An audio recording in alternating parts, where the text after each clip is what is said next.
draft to react to with the Houston Texans. Mel Kiper with the latest. What is going on, everybody? Welcome back to a brand new episode of TheLead Houston, where it's all Houston all the time. You won't find anybody with more passion speaking about your favorite Houston sports teams than this guy right here. Astros, Rockets, Texans, or try to do it all. So go down in the comment section.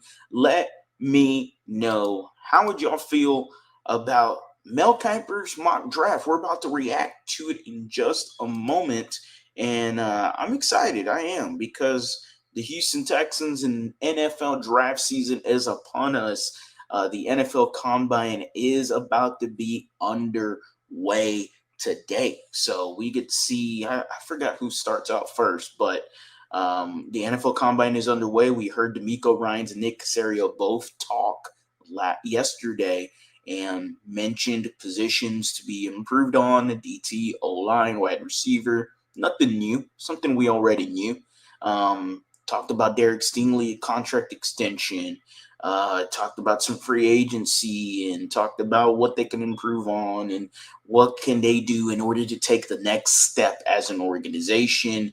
Both Nick and D'Amico both mentioned that in separate instances. So very fun to see that they are both on the same page.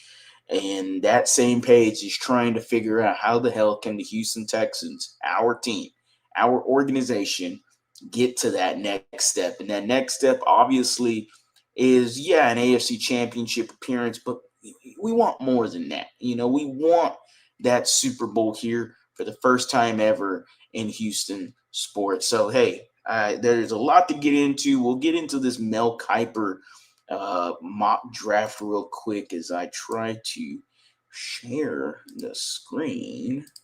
Can we get it going? All righty, here we go. There we go. Let's do that one. I think that one works. Yeah, let's go with that. So here we go, ladies and gentlemen. We've got ESPN's, not that one, ESPN Mel Kiper's round one pick predictions. This came out just 2 days ago. So if this is an ESPN Plus exclusive content, you won't find it anywhere else. This is for free, just for y'all. If you try to look this up, it ain't for free. So you're welcome. Okay. Thank you. You're welcome. Oh my goodness. Yes, Mel Kiper Jr.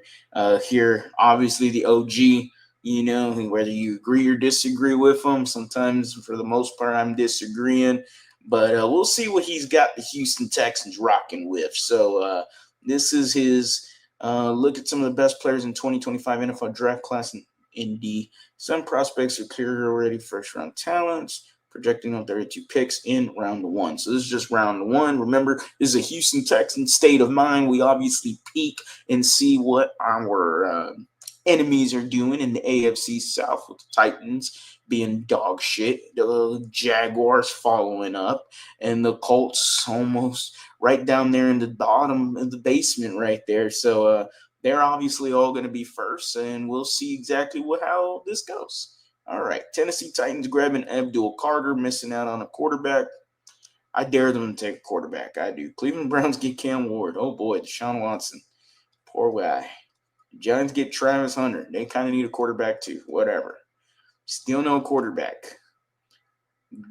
Jaguars get Mason Graham, as we all know. I've said this multiple times. It seems like Mason Graham's going to be a Jaguar, and that's unfortunate. That defensive line could be super nasty next year with him, Eric Armstead. Trayvon Walker's improvement has to be talked about more. And then Josh Hines, Allen Hines, whatever. But that's a pretty damn good defensive line right there. Raiders get Ashton Jeanty at number 6. Don't see that happening. Jets get Shedeur Sanders. I think that's a match made in heaven. I think Deion Sanders would love his kid to go to New York, especially the Jets. Let's keep it moving, though. Saints get Tyler Warren, so no Colts. I wonder who the Colts are going to get here. And the Colts are getting Milwaukee Starks. Safety out of Georgia. Damn.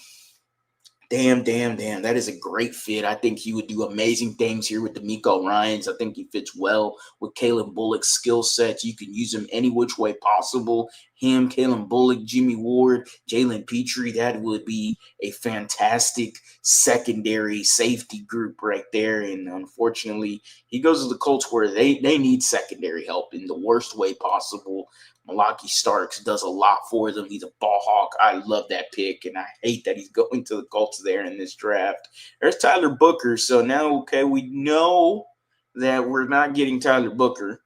There's Colston Loveland. A lot of fans growing on the name of Colston Loveland, tight end out of Michigan, would be very interesting. So no Emeka Egbuka either. He's even got him going over McMillan, which I don't see happening. But hey, this is Mel Kiper, man. You never freaking know what he's going to do here. All right, Texans fans, we're about to go at 25. Harley, just showed 25 already. Okay, I got it. Number 25.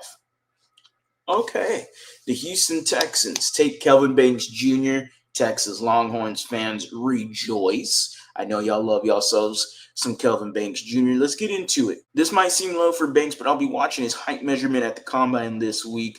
If he's shorter than 6'4", he might have to kick inside into pros. Honestly, though, that wouldn't be a big problem for Houston, who could use the help everywhere on the offensive line. The Texans allowed 54 sacks last season, tied for third most in the NFL. C.J. Stroud took a noticeable step back, partly because he was constantly under pressure. Banks has 42 starts worth of experience and displays the strength to halt pass rushers in their tracks. Inside or outside, he boosts this offensive line and hopefully help Stroud rebound to his rookie season level of play. I am not entirely against Kelvin Banks Jr. here. Especially considering this guy is he's 6'4", 320, and he's a tackle that could potentially move to guard, and it's because of his height. Now, I've heard this many times before. I remember when Dwayne Brown was supposedly not going to be a good left tackle because he was too short, 6'4", and he didn't have long arms or whatever, and he ended up being a stud. I'm not saying Kelvin Banks is the next Dwayne Brown, which would be very good for him in his future career.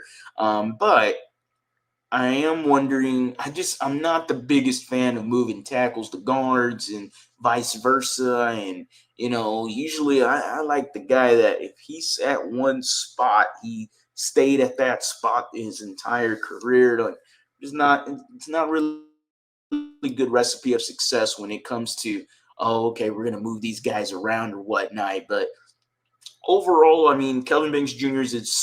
would be a solid pick for the Texans. Again, 6'4", 320, really good in pass protection. And if there is anything that D'Amico Ryans talked about with the offensive line and needing offensive linemen, he mentioned pass protection first.